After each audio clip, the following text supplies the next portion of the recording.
welcome to Amethyst Star Crafting. My name is Jane Allmark and I'm a UK independent Stampin' Up demonstrator. And today I thought we would have a look at doing fun backgrounds and blending. I know that there have been a lot of people who have turned around and said that they find blending quite difficult. So I thought I would show you a way, and I hope you can actually see this, but there is a huge amount of sort of sparkle and texture and things like this on this one. So I thought that we would look at the background and have a go at doing that together. So what I've done is I have taken a piece of Whisper White cardstock. Now you can make it any size you want. This is a slightly unusual size because I'm doing a long thin card with this because I had some scraps over at the end of the paper, but you can use whatever sizes you want. So we are going to take some different coloured ink pads, and I am starting with Highland Heather, because I wanted that sort of variegation of colours coming through. So with the Highland Heather, now you can use glass mats, but you can also just use our grid paper. It's all about turning round and making sure that you dab off slightly and you start from the edge and you work in lightly. Okay, you can always add more in, but you just literally work in lightly. So ink it up, I always dab it off first, take it from the edges and work in lightly. Okay, and then you can just build it up. So you can see that I'm not pressing very hard. I'm using sponges because sponges are quite nice to use. And you can see that you've got a really nice colour variation on that. Now we're just going to turn it over and we're going to do exactly the same thing on the other side. So taking it off and again doing it lightly and build it up as you go. So you don't have to press very hard, and sometimes you start off with it and you think, oh, I haven't got much colour on there, I need to do it a bit deeper. But just literally go with it. Don't sort of think that, oh, I better press a little bit harder. You are doing it very softly. If you think when you are applying makeup with a makeup brush or a makeup sponge, when you do that to your face, you are doing it very, very gently. Or I would hope you would do it very gently because our faces are quite delicate. So it's that literal, just gentle, gentle, gentle. Okay, so that's the Highland Heather.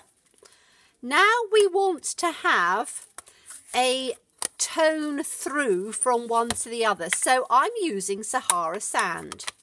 So we are going to do a strip of Sahara Sand. So again, all we're doing is we're taking it off from the edge and we're just doing that in a small line through, and you're doing it so that it comes across between into the purple a little bit.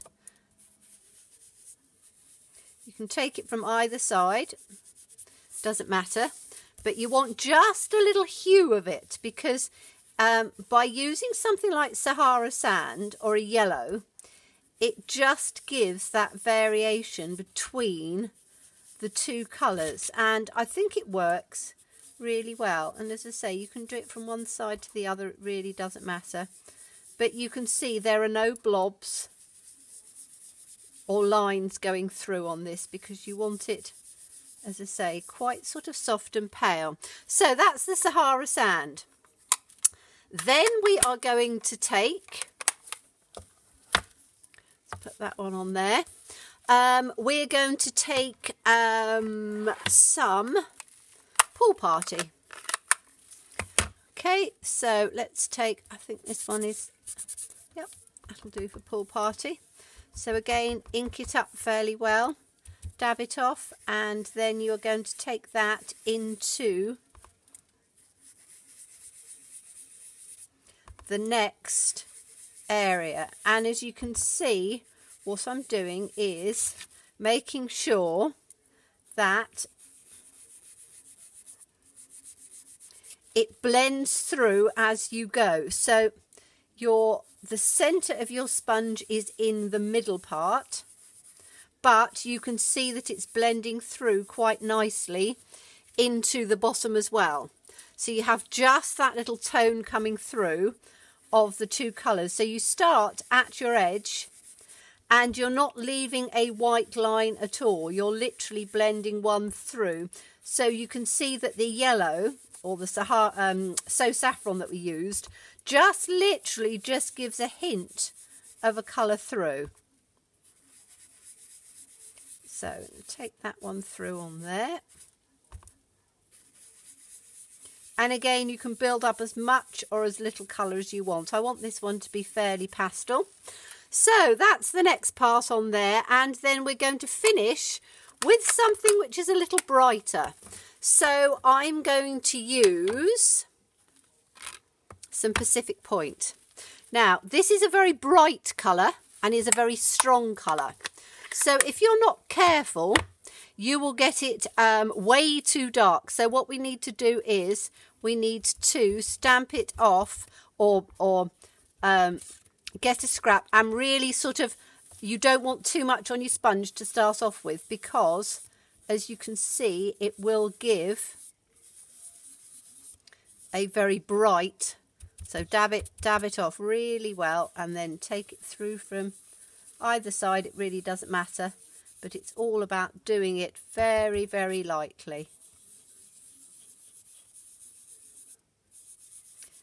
And you can see you haven't got it coming through really dark at all. You've got it nicely through on there for the part in the middle. Now I think I want a little bit of a slightly different variation. That pool party's not showing quite as much, so I'm going to take a green. Now what green have I? Oh, let's have a little bit of Granny Apple green. That's quite a nice light green, so we're going to take that one. Let's give it a press up at the top, flip it through, and we're going to take that one in. I can use that with the yellow. So a bit of Granny Apple green. Again, it's quite bright, you can see, and it's a juicy pad. So I've taken it off and we're going to run that one through on this middle bit here. That's better. So that gives a lovely hue running through. Turn it round, and I might even have enough sponge ink on the sponge to go through on this bit. Yes, that's fine. Okay, so that's given your sort of rainbow hue, but you can see you can pick up whatever colours you want and use them however you want.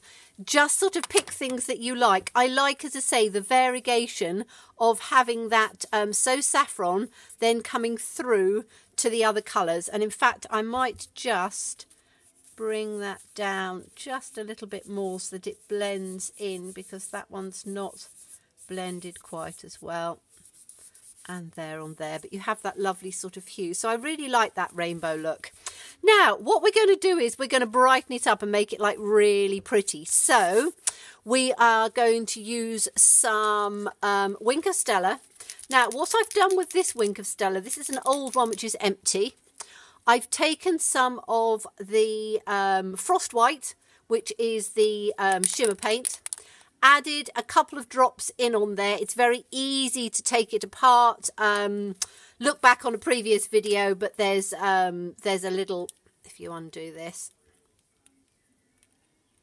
you can just pop that straight up and there's an opening then, and just add a couple of drops of the shimmer mist and little bit of tap water is what I use. You can use alcohol if you want to. I actually prefer to use water because tap water's free, and that's what I use. So we're going to start off with just giving some speckles in on the purple. So I'm choosing Gorgeous Grape,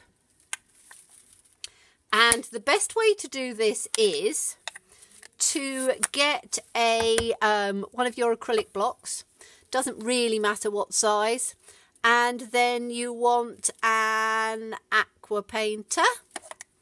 So get your Aqua Painter out with some water in there, and you are going to literally just take up a bit of the purple, just pick it up, and then take the Aqua Painter, and you're going to drop a reasonable amount of water on there because you want it quite wet, and then literally just sort of mix that through, and that will make it as light or as dark as you want. And then you're literally just going to flick. So using the block, literally just flick across.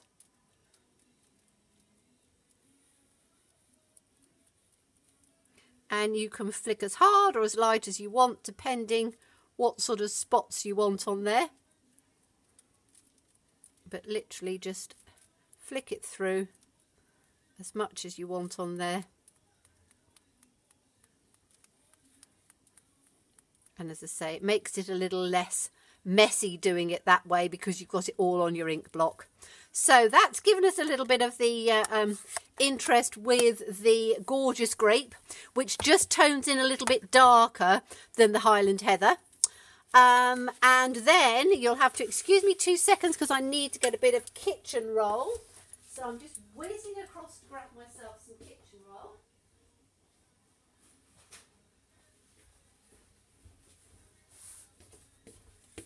You always forget something, don't you? And they always say, be prepared, but as you know, I do my videos live, but you can see you need to really, because Gorgeous Grape's a dark colour, you need to really work your Aqua Painter through until it starts to come clear. So keep sort of dabbing it off, and you will see that it becomes clearer and clearer, and then you haven't got it going through. And then literally just clean off your block. Again, quite easy, but you can see it doesn't make a huge amount of mess doing it that way. Okay, so now we need to do it with the Shimmer Paint, and again I do exactly the same thing. So I squeeze the container that has the and you can actually hear it. So you can squeeze it, and it acts very similar to an Aqua Painter. There we go. So you now have a blob of that on there, and then put the lid down. And then in exactly the same thing, just take your block and you're going to flick. So flick it across.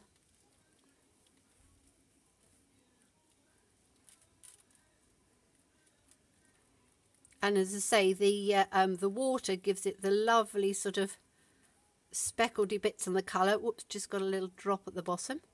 A little bit wet on there, but that's all right. So turn it through as you want it. And that gives you a lovely sparkle. Again, take your kitchen roll and just give it a bit of a mop up. Just take that little bit up off of there so that doesn't go on everywhere. But you can see on that as well that you have this lovely, I'm going to pick it up, and hopefully, if I bring this up as near as I can, you can see you've got the sparkles.